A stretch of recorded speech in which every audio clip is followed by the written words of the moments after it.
Bonjour à tous et bienvenue sur la chaîne Le Café des Red Devils. Aujourd'hui, on se retrouve pour une nouvelle vidéo, réaction au match 1-1 Bournemouth-Manchester United. Avant de commencer la vidéo, comme d'habitude, on s'abonne, on like, on commente, on partage. Voilà, ça soutient la chaîne et ça me motive énormément comme un United. Alors les gars, voilà, 1-1 score final. C'était laborieux. Encore une fois, on a eu des difficultés à marquer. En attendant, voilà, on va commencer par le 11. Le 11 qui a débuté le match. C'était donc Onana au goal, Yoro, Maguire, Luke Shaw, Mazraoui et Dorgu sur les flancs, Casemiro, Kobumeinu au milieu de terrain, Garnacho, Bruno Fernandes et Højlund en attaque. Donc voilà, c'est une équipe qui va certainement fortement ressembler à celle qui va aligner, que Amorim va aligner contre Bilbao ce jeudi pour les demi-finales. Donc voilà, on a vu des belles choses, mais on a vu de très mauvaises choses aussi. Enfin, c'est toujours les mêmes problèmes. Hein. C'est le problème pour marquer, pour concrétiser. Même si, voilà, finalement, il y a quand même quelques petits points positifs à souligner. Et on va plutôt revenir là-dessus parce que, bon, le match, voilà, c'était à Bournemouth. On n'a plus rien à jouer, comme on l'a dit. Manchester United, voilà, on est 14e en championnat. Comme on savait, c'est pas le championnat. Ce match-ci servait plus de match de préparation pour notre première rencontre de la phase aller contre Bilbao ce jeudi. Donc, Bournemouth, c'est une équipe qu'on avait déjà affrontée donc plus tôt dans la saison. J'étais malheureusement au stade. Il me semble que c'était 3-0, enfin 0-3 du coup pour Bournemouth. Donc, premier match où j'emmène ma mère et voilà le résultat. Enfin bon, elle avait quand même bien aimé, hein, mais bon. En tout cas, voilà pour revenir vite fait sur la rencontre. La première mi-temps était assez compliqué. On n'était pas du tout dans le rythme, dans les duels. J'ai trouvé Bournemouth vraiment qui ont joué comme des morts de faim contre Manchester. Bon, ils ont fait aussi beaucoup de fautes. Kerkez sur son flanc, je viens sur lui parce que on sait que Manchester avait été longuement intéressé pour les mercatos précédents pour recruter Kerkez. Maintenant, apparemment, c'est Liverpool qui sont un peu plus, qui sont plus sur le dossier que nous. Il y a eu de très bons joueurs du côté de Bournemouth. Manchester, on n'était pas vraiment dans la rencontre. Et à la 23e, on encaisse. On encaisse un goal sur, en fait, l'action presque qui précède le goal. Et il y a une phase un peu litigieuse où le VAR intervient pour voir si le joueur de Dortmund sur un tacle mérite un carton rouge ou non. Pas de carton rouge finalement, je trouve à juste titre. Et ensuite, on dort en fait. Hein, on dort. C'est Onana qui fait la passe, je pense, à Dorgu et Dorgu qui fait dodo, en fait, tout simplement, et qui perd la balle. Ensuite, la défense ne se remet pas en place, on est pris de vitesse.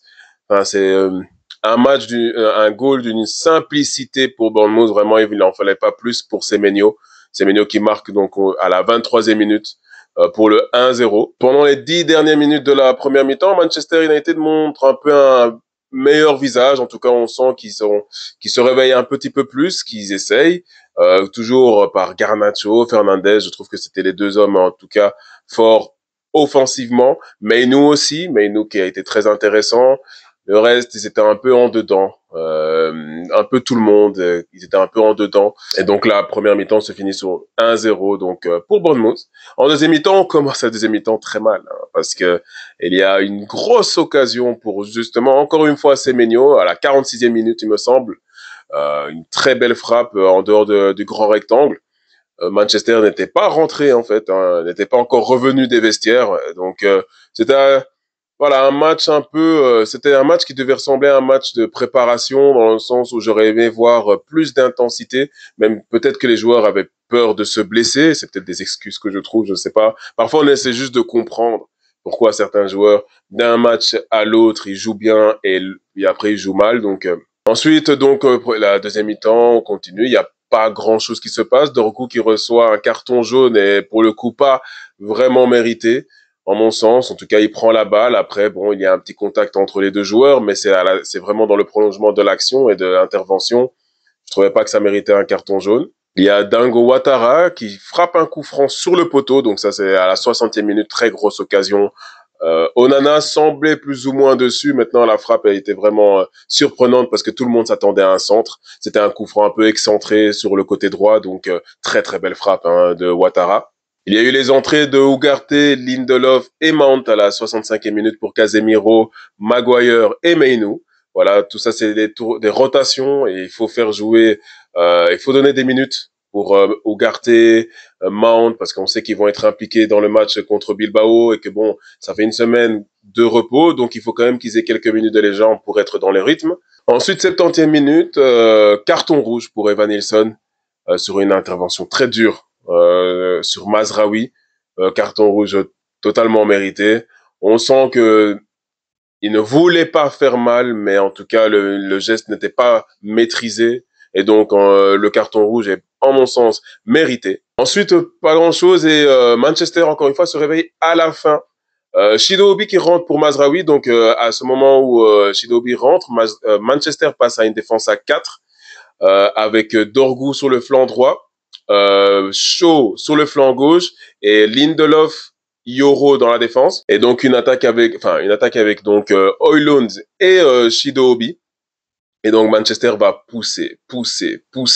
L'arbitre va donner 9 minutes de temps additionnel. En même temps, il y a eu la VAR qui est intervenue plusieurs fois. Il y a eu les changements. Donc pas illogique, même si 9 minutes, ça me paraissait quand même énorme. Et ensuite finalement, l'égalisation. L'égalisation venue de Højlund, les gars. Højlund qui marque enfin. Et on a vu vraiment la joie, la libération pour lui. Donc 1-1 et ensuite on a encore un peu poussé, mais finalement on n'a pas réussi à aller mettre le goal de la victoire. En attendant, le match se finit sur le score de 1-1, pas démérité du tout pour Manchester United qui a poussé, mais qui a poussé que dans de courts moments. En fait, donc pendant chaque mi-temps, 30-35 minutes on dort et ensuite on se réveille pour pousser. Et finalement quand même on a été récompensé. Donc voilà les choses à retenir pour cette rencontre, c'est qu'on n'est pas prêt. Je pense que nous ne sommes pas prêts pour Bilbao. Après, comme je disais en début de vidéo, peut-être que les joueurs de Manchester avaient pas envie de se blesser en sachant que bon, on n'a plus rien. Il y avait rien à jouer donc en championnat. Qu'il fallait surtout en fait avoir des minutes dans les jambes et surtout prendre le rythme pour le match contre Bilbao en Europa League. Donc peut-être qu'il y avait cette retenue pour certains joueurs. C'est pas rassurant. En fait, ce match n'a pas été rassurant. J'ai trouvé Dorgu par moments intéressant, mais surtout très brouillon. Je trouve Dorgu vraiment très brouillon. Je préfère vraiment Hamas pour le moment. Dommage, on ne l'a pas vu, donc je pense Amorim va quand même mettre Dorgu à gauche. Bon, Hamas, il est encore jeune et tout ça. Dorgu aussi, c'est pas ça, mais voilà, Dorgu est encore très très brouillon, mais très volontaire aussi. Donc voilà, faut peut-être être patient en attendant. Là, on a 2 rencontres qui nous attendent, donc Bilbao aller et retour, et c'est les matchs de la saison. Avant c'était Lyon, maintenant c'est Bilbao. Voilà, c'est les matchs de la saison. Il faut qu'on aligne notre meilleur effectif. Mais quel serait vraiment le meilleur effectif? Quelle équipe vous verrez pour affronter Bilbao? Le meilleur effectif possible pour les affronter, évidemment en tenant compte des blessés actuels de Manchester United. Je suis vraiment très curieux de voir parce que bon, Dorgu, je ne suis pas certain que beaucoup d'entre nous le mettraient. Les autres bonnes nouvelles, c'est que des joueurs comme Luke Shaw, première titularisation, les gars, depuis février 2024. Hein, voilà, 4e apparition cette saison en Première Ligue. Donc voilà, Shaw qui a pris encore des minutes dans les jambes. Il a joué toute la totalité du match, donc ça aussi c'est pas mal parce qu'il sera très certainement titulaire contre Bilbao ce jeudi.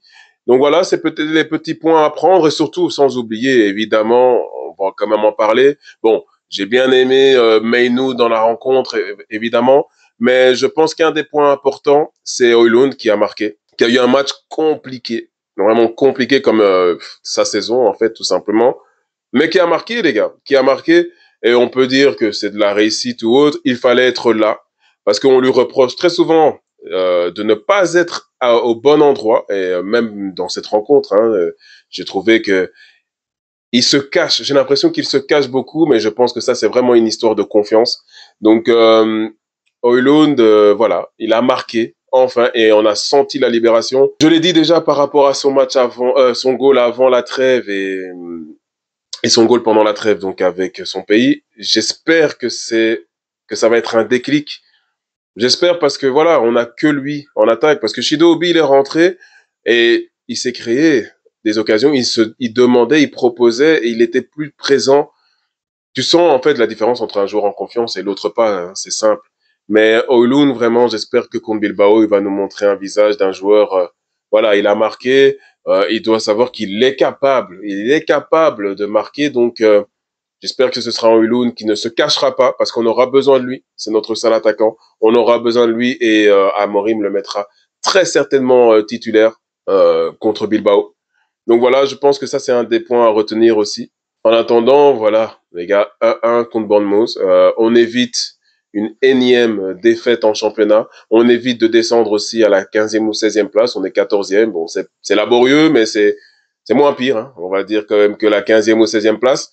Maintenant, place au gros match. Place à Bilbao et les gars, ça va être très compliqué, très très très chaud parce que Bilbao c'est un gros morceau, je pense pour moi, ce sont peut-être les favoris de la compétition. Donc il faudra être prêt. Et Amorim maintenant, il va s'arracher les cheveux pour trouver vraiment la meilleure formule possible pour aller affronter Bilbao à l'extérieur et en ressortir de là avec un match positif et surtout pas perdre. Il ne faut pas perdre à Bilbao, même si on va les recevoir à Old Trafford, c'est pas ça. On peut encore voir de la magie à Old Trafford comme on l'a vu contre Lyon. Mais il faut pas toujours compter que sur ça. Il faut maintenant que les joueurs aussi marquent. Et donc, à Bilbao, voilà, match nul minimum, les gars, match nul minimum. Je vous avoue que si on ressort de là avec un match nul, je serais très content. Parce que Bilbao, les gars, je pense qu'on s'en rend pas compte comment ce match va être très chaud. En attendant, voilà, je ferai évidemment une vidéo preview pour ce match-là. On se retrouve pour la vidéo preview. Et les gars, encore merci pour votre soutien. Vous êtes de plus en plus nombreux. N'hésitez pas à partager vraiment à vos amis, à tout le monde, peu importe. Et pour le match contre Bilbao, je ferai certainement un live euh, sur TikTok avant la rencontre et après la rencontre pour qu'on discute. Donc, si vous êtes sur TikTok, venez, suivez-moi. C'est le Café des Red Devils. Je verrai par rapport au live sur YouTube. J'ai encore vraiment, j'apprends les gars, j'apprends. Voilà, donc les gars, dans la victoire ou dans la défaite, on est toujours derrière notre club. Come on United!